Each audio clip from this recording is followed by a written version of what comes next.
you went to Ecuador, wanted to help human race for whatever reason, and then? Yeah, and then, so the goal was make a whole bunch of money by age 30 and then have liberty to spend money doing something. So I started becoming, I wasn't good at anything. So I thought. Did you know you're going to spend the money to help others before you made the money? Yes, that was the goal. Yeah, I told everyone around me. That's quite rare. Yeah, I've said I'm gonna make a whole bunch of money by 30, and then with that money, I'm gonna do something interesting for the human race, like something useful. And then, how did you make the money? I built Braintree Venmo, a payments company. Okay. And I sold that, and I made 300 million on the sale. But this was at what age was it when you got the money? 34. Yeah. Yeah. So then it was like, okay, I said I would do this. Now I'm here, and now am I going to deliver, or am I going to go buy a yacht and get drunk and do drugs and whatever? No. For a bit? No. Never? Not even the medicated, the doctor prescribed, like the ketamine and MDMA and shrooms and. I mean, so when I was 34, so in 1 year's time, I sold my company, I got a divorce, I left my religion, and I came out of depression. So all in 1 year's time. Okay. Was the divorce because you got money? It was a long time coming, and I think it was the catalyst of the event. Right.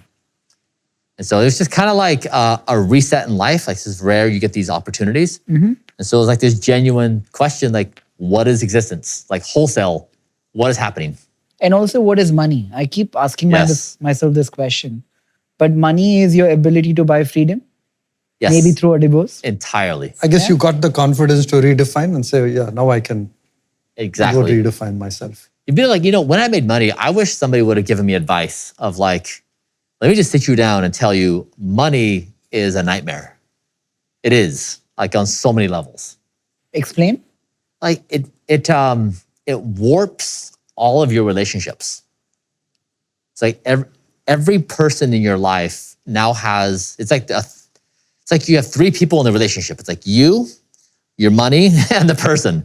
So you're like in this polyamorous relationship. That's an interesting point, that everything gets colored now in all relationships. It's like just like something simple, like your niece has a birthday party and it's customary for like a $10 gift. It's nice.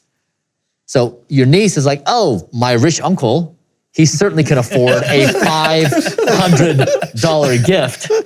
And so if you give a $10 gift, they're like, he's a bastard. Like, like, what's he doing? Like, he has so much money, why can't he give me a $500 gift?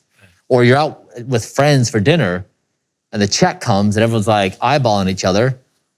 And it's like, why didn't you grab the check? Like, you have the most amount of money. So it's just like, it colors everything. And then it gets much more complicated with dating and stuff like that. But it really is like. If you could have it another way, you don't make the money and don't get the importance that comes with money. Would you prefer that really? I mean, I think honestly, in like parallel realities, if that were the case, I would rationalize it in my mind and make a case for it. Like, would you? I mean, I think in any situation, we're all going to make the argument that like whatever situation we're in now is the best situation.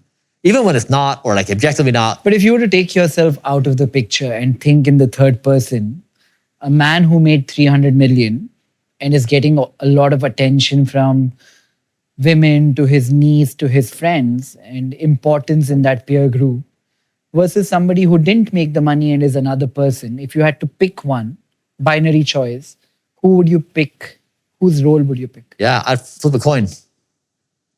Like, honestly, I think. Nobody's seeing you make the choice, so you can't really prove a point. You're just making the choice. But remember, Brian, the independence that you have now and your ability to kind of define and redefine and do things your way. Yeah.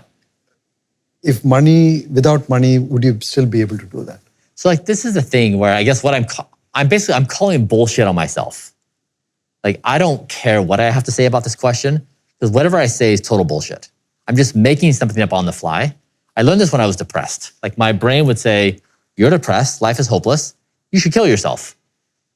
I mean, it just said that constantly. What age was this? Was it after post-money, pre-money? Pre, 24 to 34. So I just learned through that process to distrust my brain. Mm-hmm. And so if we talk about like, what are the effects of junk food on the body? Like we can answer that with scientific analysis and say, here's the following effects on the following things. Great. If you ask this open-ended subjective question of like, what is a parallel life of you without money? Which one do you prefer? Like we're all just gonna make shit up, but there's no way to base that in any kind of reality. So like our answers are basically a mirror of our own psychology. They don't reflect truth. And so I guess what I'm saying is my mirror is I would call bullshit on myself. Or your mask. Yeah. Or I'd wear a mask and hide my attention. I'd hide behind a mask.